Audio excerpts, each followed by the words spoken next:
All right, everybody, on behalf of Trident Title, Performance Title, and Synergy Title, I want to welcome you guys to how to turn buyers or how to turn renters into buyers. Today, I'm going to give you a 4-part strategy on how to find renters, how to target them, how to educate them, and then how to close them. We'll wrap up with a couple of basic, simple, easy tips so you guys can put this thing into action right away. If you do not have our mobile app yet, you're going to see a lot of stuff about it throughout the class today. And just hold tight because at the end, I will give you the link. So if you do have our mobile app, great. It will help. If you don't, just don't worry about asking questions about where to get it and how to find it. I promise I will share it with you before the end of the class today, because we're going to use a couple of pieces of that technology for you to be able to take advantage of everything that we're covering today. So thanks for joining us. Again, our agenda, step 1 is going to be how to identify renters. Number 2 is going to be how to target them. Number 3, we're going to talk about educating them, because that is one of the main reasons that renters are renting, or people rent instead of buy. They just don't know. Number 4, we're going to talk about how to close them. Then we'll wrap it up with some tips and tricks and a little bit of a summary. Those of you that I don't know, my name's Ryan McHugh. I work with Performance Trident and Synergy, as well as all of our title companies at Fidelity National. My job is to help you guys grow your business. And we do that in a bunch of different ways. So back in the day, I ran a really big real estate team. We did between 45 and 50 closings a month, every single month, many years in a row. And then I ran an office that had about 225 agents that worked for me as well. So my goal is every week to share strategies with you that are right off of the front lines that you can put into play. So if this is your first time joining us on Zoom, welcome. We do this every Monday at 10 o'clock. And if you've never been to any of our in-person events, we have a handful of those lined up this month and every month. So we'd love to meet you guys in person that I have not yet. Outside of that, I have a private Facebook group that's just for coaching and training real estate agents. And if you want access to that, I will give you the link at the end of class today so that you can join. All right, let's dive in. How to turn renters into buyers. Here we go. Number 1, we want to make sure that we identify them. We need to start by identifying them, right? And there's a lot of easy ways to do this, but when we look at the stats in Florida, I just want you to understand where the opportunity is and how large it might be. So according to the US Census, Florida has 7,905,832 households. Of those, 66%, 2/3 are owned, and 1/3, 34%, are rented. So that means we have somewhere between 2.5 and 2.8 million targets throughout the state that we can go after. And we think statewide, how does that parlay into us? When we think about where most rentals are in the state, they're in 2 areas. They're in South Florida and they're in Tampa. So the rental mix of people throughout the state is very heavily concentrated to right where we're at, right where we all work, right where we all serve, right where our businesses are. So that's good, right? It gives us a lot of opportunity. One of the most common things that renters say is, I'm just going to try the area for a year or 2 and then see where I want to buy. And we're going to kind of debunk that today and show you how to get around that, because South Florida is a very transient area, but I want you guys getting those checks. And frankly, we want the deals that come with sales, not just with rentals, right? None of us love the check on rentals versus the checks on sales. So we want to make sure we learn how to convert those today. So how do we find those people that are renting? Let's talk about a couple of different strategies on how to attack and how to go get them. Number 1, our database. One of the things we should have tagged in our database for every single person that we have in it is, do they rent or do they own? And this is a simple question, right? Every time you talk to someone, you just ask, hey, do you rent your current home or do you own it? Very simple question to ask, but this is a tag that should be in our database. There is no reason for us not to have this. So any CRM system you're using, I don't care what it is, if it's the one your broker provides you, if you're using Sync, the one that we own, if you're using any of the big box ones, whatever one you're using, I don't care. You always have the opportunity to create custom tags or custom fields. And one of the things you should just do is owner or renter. That's it. It should be that simple. It's one word. And every single person in your database should be tagged. And if they're not, this is a constant project that you're working on, right? Whatever you start with today is wherever you're at. But every time you have a conversation with anyone in your database, they should be adding or editing that to find out if they are a homeowner or if they rent, regardless of if they're local or far away, right? Regardless if they're a vendor, a business partner, a lead, or someone that we just have no idea. That's an easy question to ask that you should be asking all the time. So our database is the first spot to start. Who do we know in our database? Who can we identify as a renter?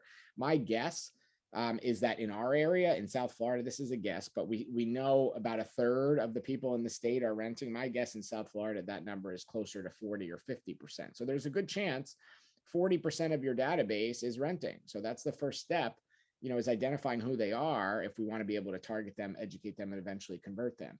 Next, social media. Right. First of all, people on social tell us their whole life anyway. So very often we can just use some social clues or see posts that people will tell us if they're renting or if they own. Then we're also going to get the people that say, hey, looking for a rental or in search of a rental.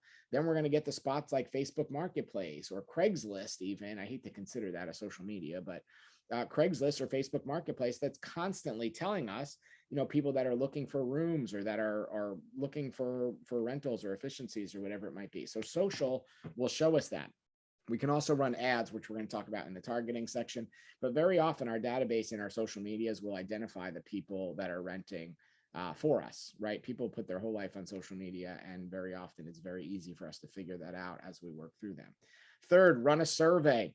You can do a creative survey in a couple of different ways. One way is through like a Survey Monkey, or through Google Forms is really easy to do that you can create.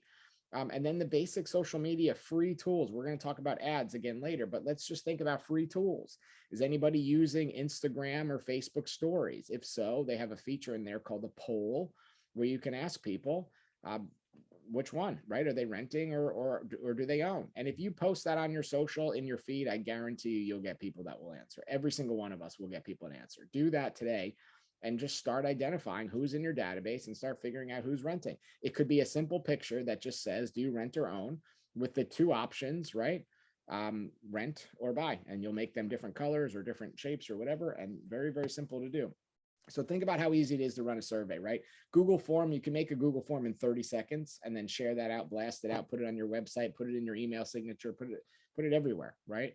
Nice and simple. Past MLS activity. This is such an obvious one, but no one goes after this. If we look at the MLS and we go to rentals, right? Go to the rental listings and look at all the ones that have closed in the last year. If they've closed as a rental, we know the person at that address is renting, right? So we can identify them easily because the MLS tells us where they're at. Now, this isn't doing anything wrong or illegal or bad, right? We're not targeting the listing client or agent. And even if we were, the deal's closed, so it's not a big deal. But we're not, right? We're targeting the renter that is in the property, or we're identifying the properties that have renters in them. Then the obvious one, rental communities, right? We call them human storage units. They are popping up everywhere, right? Every corner that we look at in South Florida, what's happening? These things are getting built or they're getting converted from something else. Wherever you are, wherever you live, I guarantee you have one within a walking distance or a bike ride from wherever you're living right now. They're rental communities. So easy to identify people in there, right? We know they're all renting. No catch there. And first-time homebuyer workshops. If anyone's doing those, the people that are coming to them obviously are what? Either renting or living at home. So all of these strategies are very easy to identify, but this is really step one. And if you're not doing something every day to identify who owns and who rents in your own database, you're missing out. So check back in on your database, hit social media, run some sort of a survey, check on past MLS activity, hit all the rental communities in your area, and do some first-time homebuyer workshops. That's how we're going to identify those that are renters. And once we can identify, then we can move on to step two, or phase two, which is going to be targeting them. So now that we know who they are, they've raised their hands or we've raised them for them, we know who they are. Now we need to start targeting them. So what are some ways? Now there's obviously a million ways to do this. I'm just going to share you some. But how do we target? How do we go after them? Number one, direct mail. I am not a huge fan of direct mail. However, I know a lot of you are, and for a lot of people, it works.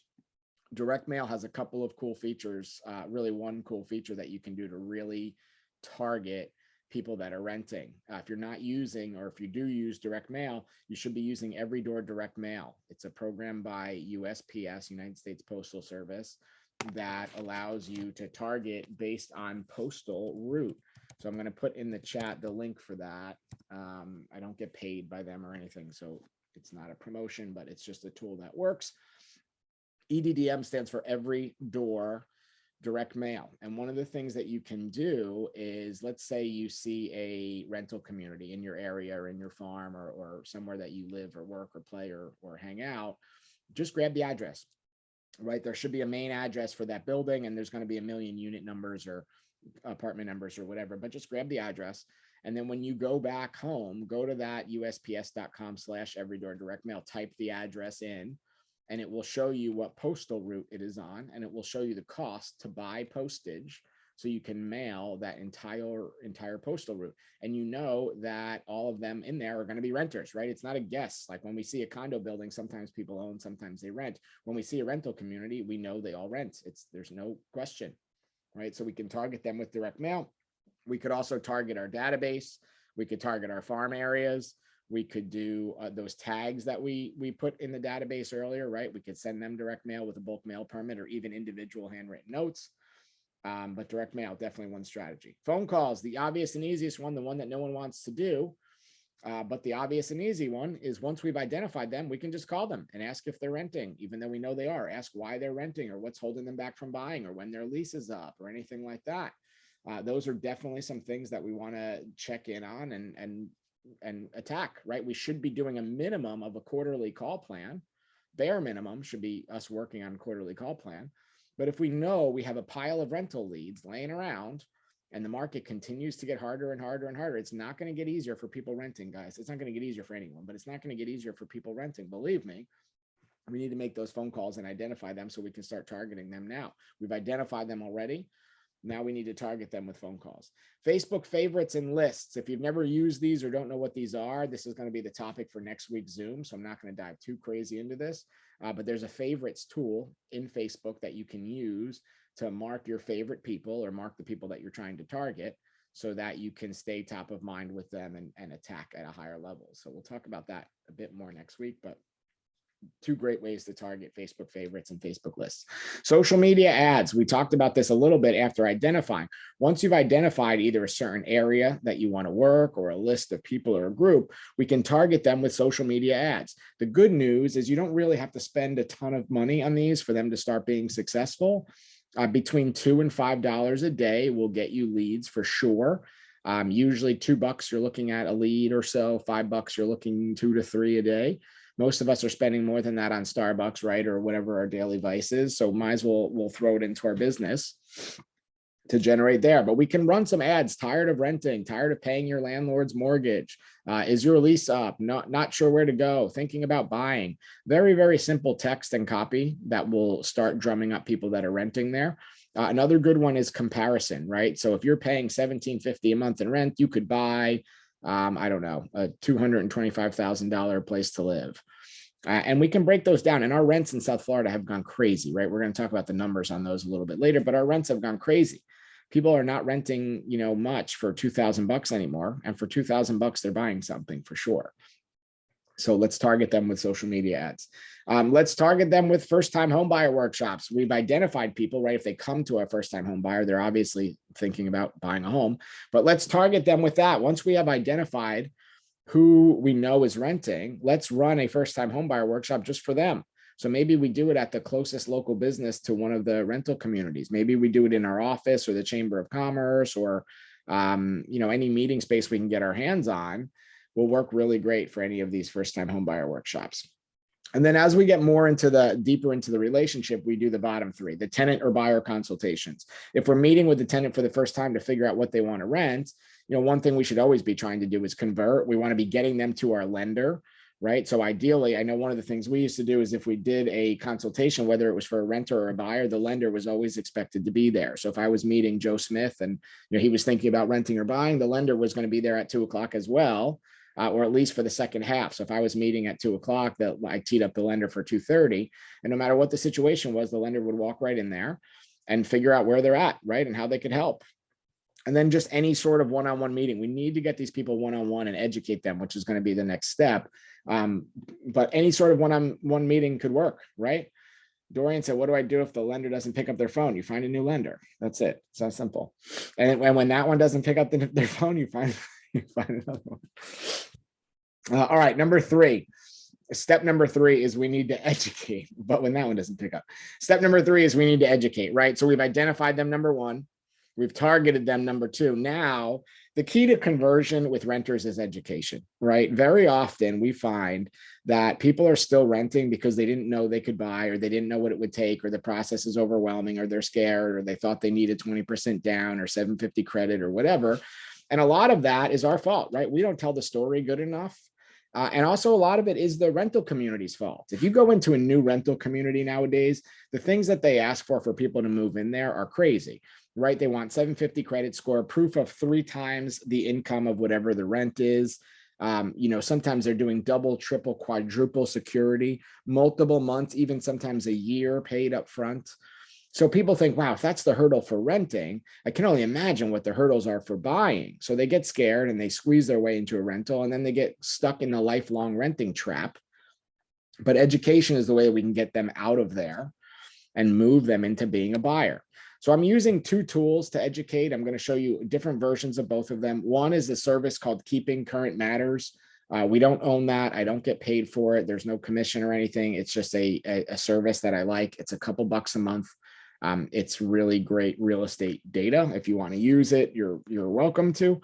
If not, again, it's a pay to play thing. So, don't feel like you need to, you can recreate some of it. And the second tool is our app. And if you don't have our app, at the end of the class here, I will share you in the chat. I will share you a link to our app. But for everything I'm about to show you, those are the only tools that I'm using. There's no catch. I'm not creating anything or manipulating anything else. No marketing person is making this stuff. It's just right out of those 2 sources. So, all right, number 3, education. This is the Keeping Current Matters slide. I'm going to show you 3 or 4 different versions of this, or different ways that they present it over the next couple of slides here. This is just a homeowner versus renter net worth scale or graph. And the next one I show you is just going to be a different version of that. But it shows the balance of what the average homeowner's net worth is versus what the average renter's net worth is.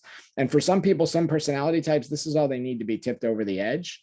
So we want to make sure that this is something that we have, or that's in our marketing plan for renters. The next one is going to be another version of that. Average household net worth, those that rent versus those that are homeowners.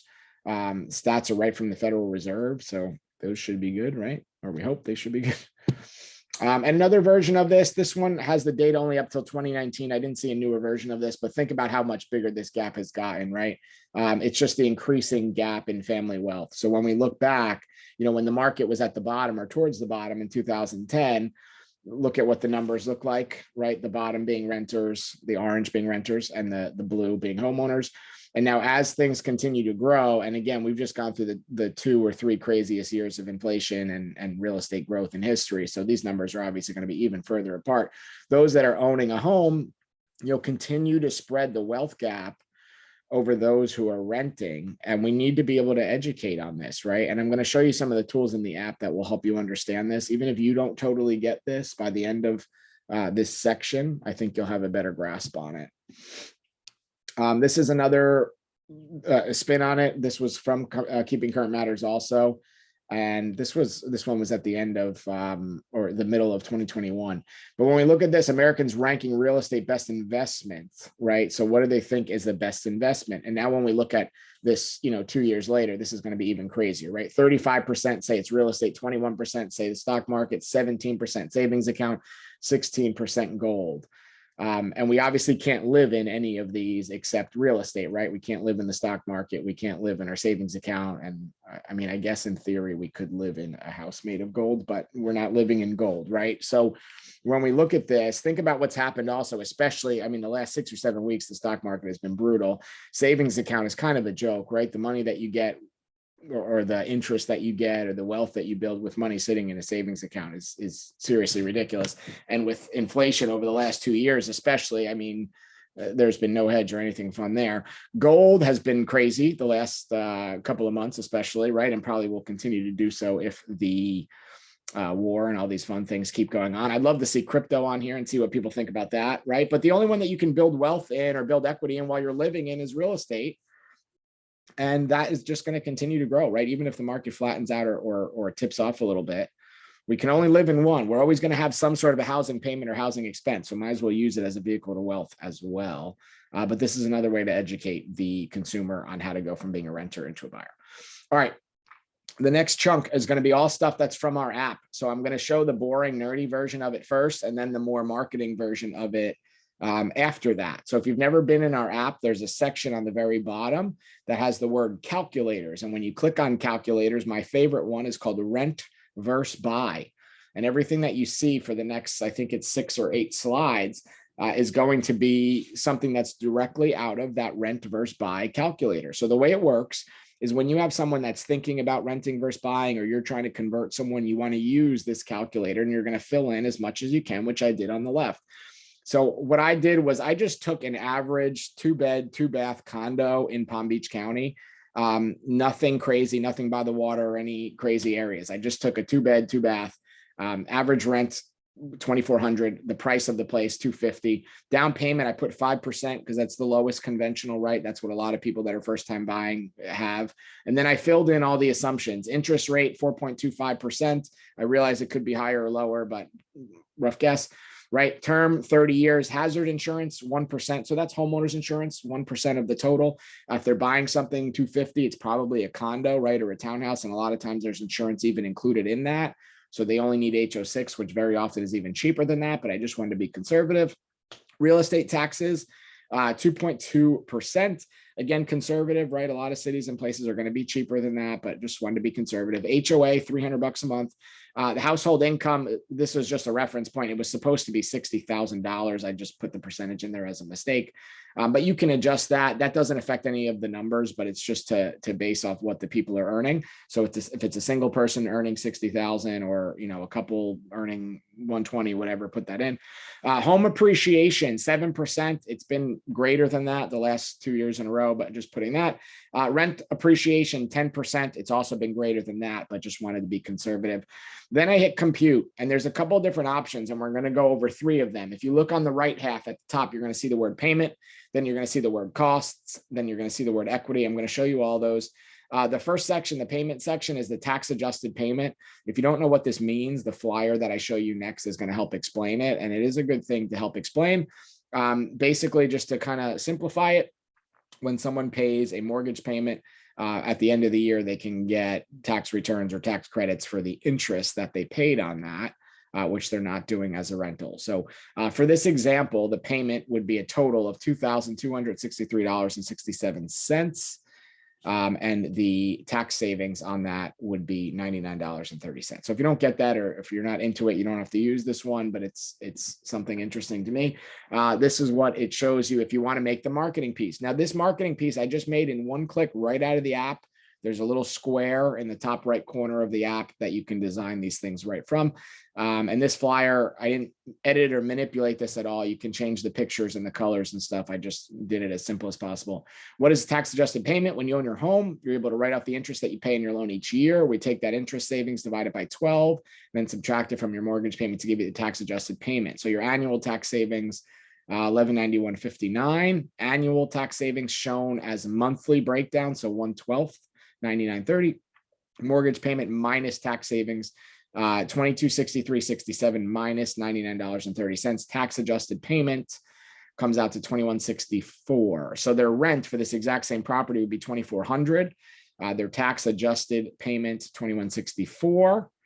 So they can live in something and own it cheaper than they can rent it. So that is one piece of that. All right, so here's the second section. If you look on the top, I changed it to the costs section. It's the second option in the app. I left all the other numbers the same.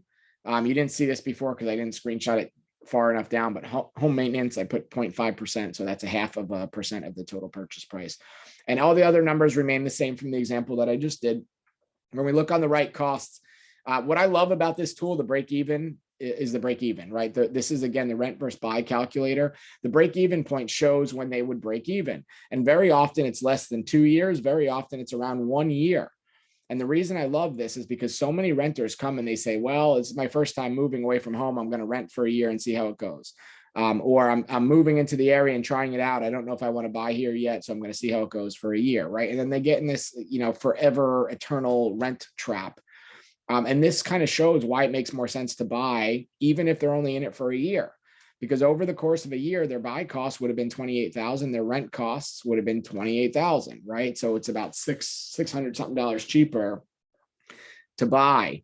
Now, if you don't like this version of it, again, you can just click into the little square on the top right corner and do the full report, and you'll get a marketing piece out of this. And there's 2 or 3 different versions of this. But the cost of owning versus renting, when renting or owning a home, there are costs involved. Owning a home usually is higher upfront cost, while renting may be cheaper in the short term. Buying might be the better option for the longer haul. The graph shows below whether renting or buying is a better option for the period of time chosen. So this is a 1-year breakdown, right? In 1 year, it's $615 cheaper to buy, and then it has a breakdown. This is another version of it, same data, just kind of a different way to look at it.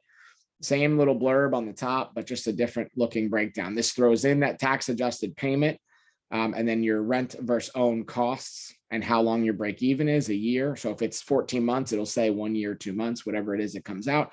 This explains your equity a little bit, which I like as well. So it shows your down payment, which is equity, right? Once you put that money in, you have it in there as equity. Your appreciation over the year, what percentage are things climbing, and your principal pay down. So in 1 year, you build $34,003 of equity. Now, if you sell in 1 year, what I love about this flyer is it shows you your net. And this, of course, is a rough guess, right? But it shows you at the end of the year, if you sold in 1 year, so let's say you tried the area and you just hated it, and then you decided you were going to sell, that's okay. You'll still have equity, right? But you're closing. Let's say you had to sell in 1 year instead of renting it or living in it. You have your sales price, so it's just adjusted based on appreciation. Your balance is what you owe. Your prorated taxes. So 1 year later, you'd have to pay something, some taxes, and then your closing costs. So that's commission and title and doc stamps and all that fun stuff. You still would get a check for $12,024 in 1 year. Now, if you think about it, if you rented, what would you get a check for? At most, your security deposit, right? Which is what, $2,400, I think the example was. So even for being in it for 1 year, it makes more sense to own than rent, right? So I love this flyer because it shows that, which is important. And then this is just a different version of the equity. So again, I'm in the third tab here, equity. And you'll see total equity after a year, your down payment, your appreciation, your principal. We just talked about all that stuff. Numbers are the same. I didn't change or manipulate it to make it look good. It's exactly the same. And then you'll get an equity breakdown as well. So what does your equity look like after 1 year? And it's like putting the money in the bank instead of wiping it away, right? So all those different things are pieces in the app that you can use to educate. If you're not someone that's, likes talking about this stuff or anything, you can just use the app, or you can use that Keeping Current Matters or any of those things, as a tool to be able to show these people. These are also great social media marketing pieces. They're great marketing pieces to identify the renter. So nice, easy renter pieces to be able to understand. And when you understand this stuff at a high level, it makes the education much easier, which is what makes the close easier, right? We already said step 1 was identify. Step 2 is target. Step 3 is educate. If you miss step 3, you're never going to get to the close, right? You're never going to close them, because education is the biggest gap right now in renters versus buyers. So we need to learn step 3. Hopefully those marketing tools help you do that. A couple things with the close to get through step 4. We need to start the process 90 plus days before the need to move date. The good people to convert from renting to buying, or making them buy instead of rent if it's their first purchase, it's not going to start today for an April 1st move-in, right? Those people are pretty much set to be renters. Yes, we could close them in that time. Yes, some of your lenders can close them in that time. But the way the market is, it is not going to be fun, right? It's going to be a disaster. It's not going to be an easy process. And if they're going to be homeless in 2 weeks, it's probably not the process you want to start on. However, if you have 90 plus days before their need to move date, you're set. And the reason I like 90 days is because people aren't bothering them yet. The urgency is not as high, so they can take steps correctly. And if you get them with their local lender or a friend of yours or your partner that's a lender, the good thing is that lender can help them over the next 90 days to be in the best position possible, right? So they might need taxes. They might need to pay something off or fix things or get something off their credit report or adjust things. 90 days gives the lender time to work with them. It also gives them time to make sure they have a really, really solid pre-approval or pre-qual, or get them into DU, because they can get all their documents. They can get their financial information. They can get their taxes, their paychecks, all the stuff that sometimes we get at the last second, or we scramble for at the last second, and we're basing it off word of mouth. If you have plenty of time, you can get that earlier, which is going to be the key to helping close, right? So we want to get them earlier so we have time to target, time to educate, right? Time to work on the process and move them on. We want to get them face-to-face at all costs. One of the things that renters are always trying to do is avoid that, right? We want to get them face-to-face. That's where we have the better opportunity to educate and the better opportunity to close. We want to get them with some sort of a local lender, right? That lender that works boots on the ground in that area is going to be someone else on your team to help this thing get closed. A lot of them, when they're starting to rent or they're starting their process, they end up on Zillow or Rocket Mortgage or Quicken Loans or whatever the big ones are that we see TV commercials for. And they spit them out a generic pre-approval based on answering 3 or 4 questions, right? They ask them, how much money do you make? Rough guess on what's your credit score? When do you want to move? How much money do you have in the bank? And then they'll spit out and say, okay, you can afford $300,000. But they didn't dive into their finances and learn everything about them and run their credit and figure out their assets and income and liabilities. And if they have child support or credit card or something that they have to pay attention to, right? So then they end up looking at stuff for $300,000. And then by the time you get to them or a real lender gets them, what happens? They can only afford $250,000. And if you've ever showed someone a $300,000 house and then a week later they can only afford $250,000, it's almost impossible for them to buy, because what happens is they are constantly thinking, well, they're comparing it to that $300,000 house, right? So it makes it much more difficult. So we want to get them with a local lender, you know, or at least someone that works the local area. They might not be physically sitting locally, but they work the local area and they understand that local market as soon as possible. Ideally, we want to take them to see something in their price range to make it real, right? Get them out there one day. If you have to be a little bit of a taxi driver or an Uber driver, just show them 1 or 2 properties to make it real, because all they know is rental communities. Very often they're touring and teasing and hanging around rental communities. So that's what they know. Put their boots on the ground in a property that they could buy for the same price or cheaper than the rental community, and it will weigh in your favor for sure. Use the website, use your website or the MLS to help you. When they're renting or they're thinking about renting, they're on Zillow, they're on Trulia, they're on Realtor.com, right? We want to keep them on your stuff so it's the most accurate, you have the most connectivity, and we want to make sure they're seeing houses digitally or physically as often as possible. If they're not doing it with you or you're not catching them early enough in the process, they develop the habit around Zillow. They develop the habit around apartments.com, all the things that are rental heavy or easy to get lost in the rental side. And then you lose them, right? So we want to make sure we get them as early as possible. If you want to close them, you need to start that process 90 days in advance. We need to get them with a local lender. We need to get them out looking at properties as soon as possible to make it real so that you can actually get this thing done. All right, some things to remember before we wrap up. At the end of 2021, the average rent in the state of Florida was $2,432. That was a 27% raise from 2020. And guess what, guys? As rates are creeping up and things are changing, it's going to be worse, right? So that stat, when it comes in from 2021 to 2022, guaranteed is going to be worse. Rents should rise between 5 and 10% this year, but equity should rise between 7 and 10% this year. So the balance is the same, right? The people that say, oh, I'm just going to wait for a year and save up money and build up my credit so that I can buy, they're going to get priced out. And when we look at the people that say that, first of all, their savings rate is never what they need to make it work. Second of all, at their job, they're not getting a raise big enough to keep up with inflation. So they're going to be in a worse spot a year later. And with rates and prices still going up, they're going to have no chance. So we need to not let them do that, right? The longer they wait, the worse it will get. Affordability is dwindling every single day. If you haven't heard, Wednesday is the next big date from the Fed. That all signs point to them jacking up interest rates again. And yes, we're already starting to build it in and bake them in now and blah, blah, blah. I get it. But it looks like Wednesday is going to be the next day when the needle moves. And what's going to happen, even though those rates are already baked in because we knew it was coming, but what's going to happen is the world is going to say the Fed meets, and the news is going to say Fed meets and agrees to raise rates to try to battle inflation and to get the country economy back stable. Right. So what's going to happen? People are going to panic, not know what to do. And then lack of education is going to make things a disaster again. Obviously, commission for sale is much better than one for a rental, but a rental check is still better than no check. So don't be the person that says, well, I'm not going to deal with rentals, or if this person is too stupid to buy, I'm just not going to work with them. Start the process 90 days early. And if everything goes down and they are just not going to do it, it's okay. Take the rental check, right? Or renew their lease and get paid on that, whatever it is you need to do. And then revisit 6 or 9 months again later. A rental check is still not bad. Obviously, we want the commission check over the rental check, right? And education, your skill to close, your skill to do all four of these things, really, right? Identify, target, educate, and then close is going to determine if you get paid on a sale, on a rental, or on nothing at all. So we want to make sure we're converting these so that we have the opportunity to earn more money. And then one of my favorite quotes, just to wrap up: don't wait to buy real estate, buy real estate and wait. Do not let them wait. Everything you can to not let them wait, because every day that they wait, they're pricing themselves out, and that's pricing you guys out of checks. And frankly, that's pricing us out of checks, right? So none of those things are good for anybody involved. In summary, I don't think people should rent. I think they should buy, and I think you should be the person that helps them understand that, right? We want to make them buy, and we want to use the tools and the strategy that we covered today: identify, target, educate, and then close. That'd be nice. It's going to look like to get them all the way through: identify, target, educate, and close.